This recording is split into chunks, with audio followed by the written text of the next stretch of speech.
नमस्कार। आकाशवाणी चंडीगढ़ से प्रादेशिक समाचारों के साथ मैं रत्तिका। पहले इस बुलेटिन के मुख्य समाचार। आपराधिक मामलों में जांच एवं रिकॉर्ड को संरक्षित करने के लिए दोषियों की शिनाख्त करने वाला आपराधिक प्रक्रिया शिनाख्त अधिनियम आज से लागू हो गया है। संसद ने परिवार न्यायालय संशोधन विधेयक 2022 पारित कर दिया है। हरियाणा से कांग्रेस के पूर्व नेता कुलदीप बिश्नोई और उनकी पत्नी रेणुका भारतीय जनता पार्टी में शामिल हुए। हरियाणा के गृह मंत्री अनिल विज ने आज अंबाला शहर में अंबाला पुलिस रेंज को लॉर्ड स्मूथ द्वारा उपलब्ध करवाई गई हेल्थ एटीएम मशीन का शुभारंभ किया। और हरियाणा पुलिस ने राजस्थान के भरतपुर जिले से अवैध हथियार बनाकर बेचने वाले एक आरोपी को गिरफ्तार किया। अब समाचार विस्तार से। आपराधिक प्रक्रिया शिनाख्त अधिनियम 2022 आज से लागू हो गया है। नया अधिनियम आपराधिक मामलों में जांच एवं रिकॉर्ड को संरक्षित करने के लिए दोषियों और अन्य व्यक्तियों की शिनाख्त करने का अधिकार देता है। यह उन व्यक्तियों के शरीर का उचित माप लेने के लिए स्वीकृति प्रदान करता है जिन्हें इसकी जरूरत होती है। इसमें उंगलियों, हथेली व पैरों के निशान, फोटोग्राफ, आंखों की पुतली व रेटिना स्कैन तथा शारीरिक व जैविक नमूनों का विश्लेषण शामिल है। यह अधिनियम राष्ट्रीय अपराध रिकॉर्ड ब्यूरो को अपराधी की शिनाख्त के रिकॉर्ड इकट्ठा करने, संरक्षित व साझा करने, एक निर्धारित अवधि के बाद उन्हें नष्ट करने और उनके निपटान का अधिकार भी देता है। अधिनियम के तहत पुलिस या जेल अधिकारियों को किसी भी व्यक्ति की शिनाख्त करने का अधिकार दिया गया है। यह अधिनियम कैदियों की शिनाख्त अधिनियम 1920 की जगह लाया गया है। संसद ने परिवार न्यायालय संशोधन विधेयक 2022 पारित कर दिया है। राज्यसभा ने आज सदन में हंगामे के बीच इस विधेयक को स्वीकृति दी। लोकसभा पहले ही इस विधेयक को मंजूरी दे चुकी है। यह विधेयक परिवार न्यायालय अधिनियम 1984 में संशोधन के लिए लाया गया है। यह विधेयक राज्य सरकारों को परिवार न्यायालय स्थापित करने की अनुमति देता है। केंद्र सरकार को विभिन्न राज्यों में अधिनियम लागू होने की तारीखों को अधिसूचित करने का अधिकार है। हिमाचल प्रदेश और नागालैंड की सरकारों ने अधिनियम के तहत अपने राज्यों में परिवार न्यायालय स्थापित किए हैं। यह विधेयक 15 फरवरी 2019 से हिमाचल प्रदेश और 12 सितंबर 2008 से नागालैंड राज्य में अधिनियम लागू करने के विस्तार के लिए लाया गया है। इन दोनों राज्यों में परिवार न्यायालय की स्थापना इन तारीखों से पूर्व प्रभावी रूप से मान्य होगी।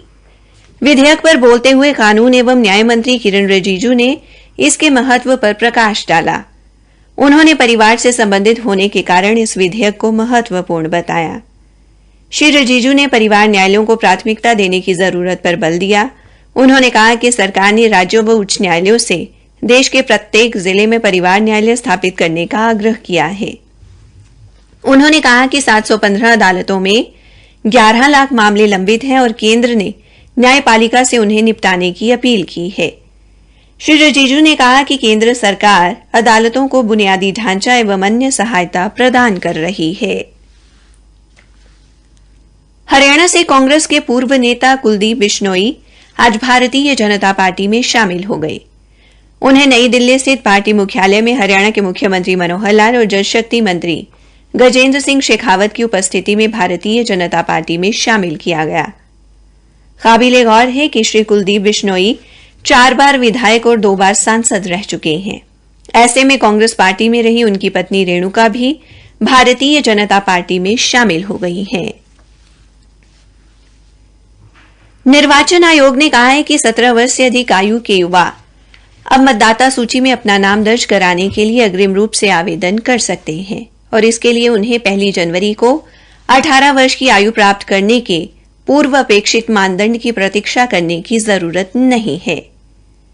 हरियाणा के मुख्य निर्वाचन कार्यालय के प्रवक्ता ने बताया कि निर्वाचन आयोग ने सभी राज्यों के मुख्य निर्वाचन अधिकारियों, निर्वाचक पंजीकरण अधिकारियों और सहायक निर्वाचक पंजीकरण अधिकारियों को इस तरह के प्रौद्योगिकी सक्षम समाधान तैयार करने के निर्देश दिए हैं कि युवाओं को न केवल 1 जनवरी को बल्कि 3 पश्चातवर्ती अर्हत तिथियों 1 अप्रैल, 1 जुलाई और 1 अक्टूबर के संदर्भ में भी अपने अग्रिम आवेदन दाखिल करने की सुविधा मिल सके।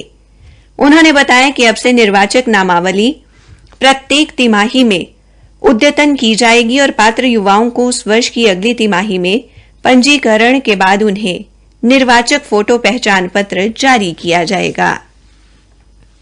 प्रादेशिक समाचार आकाशवाणी चंडीगढ़ से प्रसारित किए जा रहे हैं। हरियाणा के गृह मंत्री अनिल विज ने कहा कि प्रदेश सरकार ने 35 वर्ष से अधिक आयु के पुलिस कर्मियों का 2 साल के भीतर मेडिकल चेकअप करवाना अनिवार्य करने का फैसला लिया है।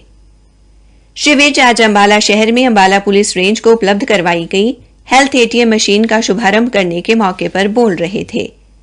इस मौके पर श्री विज ने कहा कि लॉर्ड स्मूथ द्वारा सामाजिक जिम्मेदारी निधि के माध्यम से यह हेल्थ एटीएम मशीन शुरू की गई है। गृह मंत्री ने इस मौके पर लॉर्ड स्मूथ की सराहना करते हुए कहा कि जमाना तरक्की कर रहा है। पहले नब्ज देखकर डॉक्टर इलाज करता था, बाद में टेस्ट धीरे धीरे आने लगे, लेकिन आज आधुनिक तकनीक की ओर बढ़ रहे हैं। श्री विज ने बताया कि इस मशीन के माध्यम से बहुत ही कम समय में 53 टेस्ट हो सकेंगे और इनकी रिपोर्ट भी संबंधित पुलिसकर्मी के मोबाइल व उसकी ईमेल पर मिलेगी व उस रिपोर्ट की हार्ड कॉपी भी मिल सकेगी। हरियाणा पुलिस ने राजस्थान के भरतपुर जिले से अवैध हथियार बनाकर बेचने वाले एक आरोपी को गिरफ्तार कर उसके कब्जे से 48 देसी कट्टे, 17 कारतूस और अवैध हथियार बनाने का सामान बरामद किया है। पुलिस प्रवक्ता ने बताया कि काबू किए गए आरोपी की पहचान उत्तर प्रदेश में जिला मथुरा के गांव दौलतपुर निवासी ताहिर के तौर पर हुई है। उन्होंने बताया कि आरोपी को अपराध जांच एजेंसी नारनौल की पुलिस टीम ने राजस्थान के भरतपुर में कामा क्षेत्र से गिरफ्तार किया है। आरोपी घर पर अवैध हथियार बनाकर 4 से 5 हजार रुपए में बेचता था और पुराने हथियारों की मरम्मत का काम भी करता था। भिवानी के उपायुक्त आरएस ढिल्लों ने आज जिले के जलभरावग्रस्त इलाकों का जायजा लेने के लिए गांव प्रेमनगर, पुर, सिवाड़ा व कुंगड़ का दौरा किया। इस दौरान उन्होंने बरसाती पानी को निकालने के लिए संबंधित अधिकारियों को जरूरी दिशा निर्देश दिए। उपायुक्त ने गांवपुर में अस्थायी ड्रेन को अतिशीघ्र साफ करके पानी निकासी का प्रबंध करने को कहा। गांव सिवाड़ा के तालाब पर पानी निकासी के लिए भवानी खेड़ा के खंड विकास एवं पंचायत अधिकारी को अस्थायी पंप सेट लगवाकर पानी की निकासी सुनिश्चित करने तथा साथ ही सिंचाई विभाग को स्थायी पंप सेट का प्रबंध करने के निर्देश दिए। इसके अलावा भिवानी के अतिरिक्त उपायुक्त राहुल नरवाल ने गांव गुजरानी, पालूवास, कायला, मिताथल और कलिंगा में जलभराव क्षेत्र का दौरा किया। जींद के नगराधीश अमित कुमार ने बताया कि आजादी के अमृत महोत्सव की श्रृंखला में जिले के स्वयं सहायता समूह की महिलाओं द्वारा हर घर तिरंगा अभियान को लेकर आमजन को तिरंगा उपलब्ध करवाने के लिए शहर में 7 जगहों को चिन्हित किया गया है। समूह की महिलाएं 5 से 13 अगस्त तक इन चिन्हित बूथ पर तिरंगा ध्वज निर्धारित दरों पर उपलब्ध करवाएंगी। नगराधीश ने कहा कि ये बूथ लघु सचिवालय, ग्रामीण विकास प्राधिकरण, नया बस अड्डा नरवाना, बस अड्डा सफीदों, एसडीएम कार्यालय जुलाना तथा पुराना बस अड्डा रानी तालाब में स्थापित करवाए जाएंगे। भिवानी के उपायुक्त श्यामलाल पुनिया ने बताया कि भिवानी के भीम स्टेडियम में 15 अगस्त को जिला स्तरीय 75वां स्वतंत्रता दिवस समारोह हर्षोल्लास से मनाया जाएगा। उपायुक्त ने कहा कि सरकार के निर्देशानुसार इस बार स्वतंत्रता दिवस के उपलक्ष्य में जिले के 20 व्यक्तियों को प्रशस्ति पत्र देकर सम्मानित किया जाएगा। जिले के सभी विभागीय अधिकारी, कर्मचारी व सामाजिक कार्यों में सराहनीय कार्य करने वाले व्यक्ति निर्धारित परफॉर्मा भरकर तथा विभागाध्यक्ष से सत्यापित करवाकर 8 अगस्त तक उपायुक्त कार्यालय में जमा करवा सकते हैं। पानीपत के उपायुक्त सुशील सरवान ने कहा कि आजादी के अमृत महोत्सव की श्रृंखला के तहत हरियाणा महिला विकास निगम गरीबी रेखा से नीचे जीवन यापन करने वाली 12वीं पास महिलाओं व लड़कियों को आत्मनिर्भर बनाने के लिए चालक व आत्मरक्षा का प्रशिक्षण देगा। उन्होंने बताया कि 21 दिन के प्रशिक्षण में 1000 रुपए वजीफा भी दिया जाएगा। अंत में मुख्य समाचार एक बार फिर। आपराधिक मामलों में जांच एवं रिकॉर्ड को संरक्षित करने के लिए दोषियों की शिनाख्त करने वाला आपराधिक प्रक्रिया शिनाख्त अधिनियम आज से लागू हो गया है। हरियाणा से कांग्रेस के पूर्व नेता कुलदीप बिश्नोई और उनकी पत्नी भारतीय जनता पार्टी में शामिल हुए। इसी के साथ प्रादेशिक समाचार समाप्त हुए।